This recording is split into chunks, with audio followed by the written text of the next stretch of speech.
Serial सरू में आया शॉकिंग ट्विस्ट वाला जबरदस्त ड्रामा, जहां अनिका और उर्मिला जश्न मना रही होती हैं क्योंकि उन्होंने चालाकी से सरू से प्रॉपर्टी के कागजों पर साइन करवा लिए होते हैं। इस बात से दोनों बेहद खुश नजर आती हैं।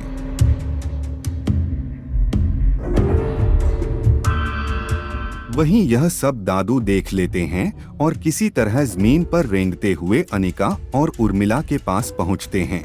गुस्से में दादू दोनों के पैरों पर वार कर देते हैं,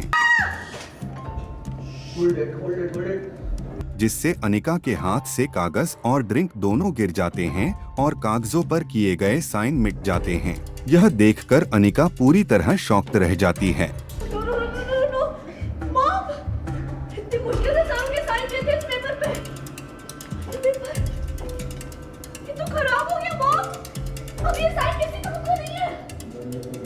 इसी बीच कहानी में एक और ट्विस्ट आता है जब कमरे में कामिनी की एंट्री होती है, लेकिन यूसीज पहले अनिका और उर्मिला दोनों छुप जाती है और तमाशा देखती रहती है। वही कागजों की हालत देखकर कामिनी गुस्से से आग बबूला हो जाती है और दादू को खरी खोटी सुनाने लगती है। ये क्या किया तूने? हाँ, ये क्या किया तूने? शरीर तो टूटा नहीं है, हाँ? लेकिन दिमाग बहुत हिलता है तेरा, हाँ? वह गुस्से में दादू पर पैर उठाने ही वाली होती है कि तभी सरू वहां पहुंच जाती है और जोर से चिल्लाकर कामिनी को रोक देती है। सरू दादू का मजबूती से साथ देती है। अरे दादू से दूर!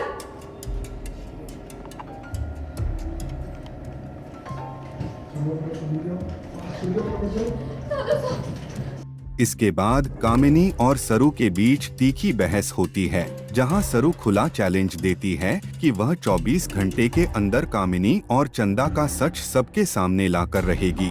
वहीं कामिनी भी सरू को जमकर खरी खोटी सुनाती है। तो बेसिकली कामिनी जी जो है उन्होंने प्लान किया था कि कैसे करके सरू के पास जो जायदाद है उसकी झूठी धोखे से सरू की सिग्नेचर लेंगे जायदाद के कागज़ पे, ताकि सारी जायदाद जो है चंदा के नाम हो जाए और फिर उसके थ्रू अनिका के नाम हो जाए, जो भी हमारा ट्रैक चल रहा है फ़िलहाल। तो बेसिकली सरू को पता चलता है कि चंदा नकली पोती है, ठीक है, क्योंकि वो असली पोती है, सरू को पता है। उसके बाद अभी सरू ये फिगर आउट कर रही है कि चंदा ये सब अकेले तो नहीं मैनेज कर सकती, उसको इतना डीप अपने परिवार के बारे में कैसे मालूम है। तो सरू ने ये भी पता लगा लिया कि सब जो है कामिनी जी का किया धरा है और कामिनी ने चंदा को हायर किया है। तो अभी वो कन्फ्रंट करती है कामिनी जी को। अभी कामिनी जी को भी पता चल गया है कि सरू को पता है कि सब कामिनी जी ने किया है, चंदा फेक है, वड़ेवर।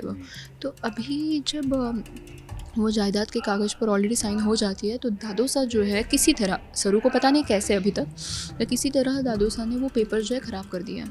तो अभी उन पेपर्स का कोई मतलब नहीं है, उस सिग्नेचर का कुछ मतलब नहीं है, उस पर पानी डाल दिया, वो सिग्नेचर हट चुकी है सरू की, जो धोखे से करवाई गई थी।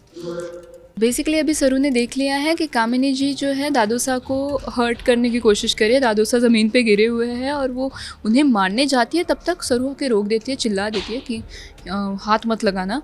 वो व्हील चेयर लेके आएगी और मतलब दादोसा को ठीक किया, बिठा दिया वगैरह वगैरह। अब सरू को बहुत गुस्सा है कि ये कैसे, मतलब इनकी हिम्मत कैसे हुई कि आप दादोसा को, मतलब मेरे परिवार को, मेरे दादोसा पे आपने हाथ उठाया।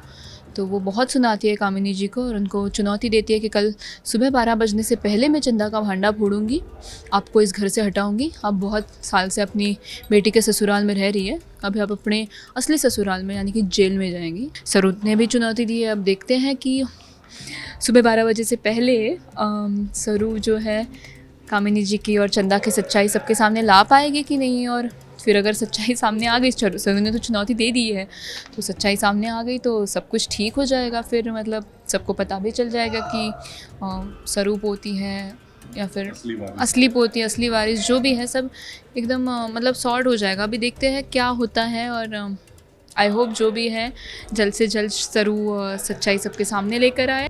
अब देखना दिलचस्प होगा कि क्या सरू अपने इरादों में कामयाब हो पाएगी या कामिनी कोई नई चाल चलकर सरू की मुश्किलें और बढ़ा देगी। तू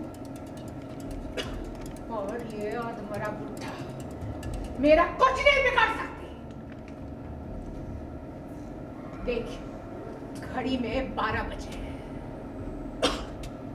अगले 12 घंटे में धज्जियां उड़ेगी तेरी और तेरे रिश्तों की।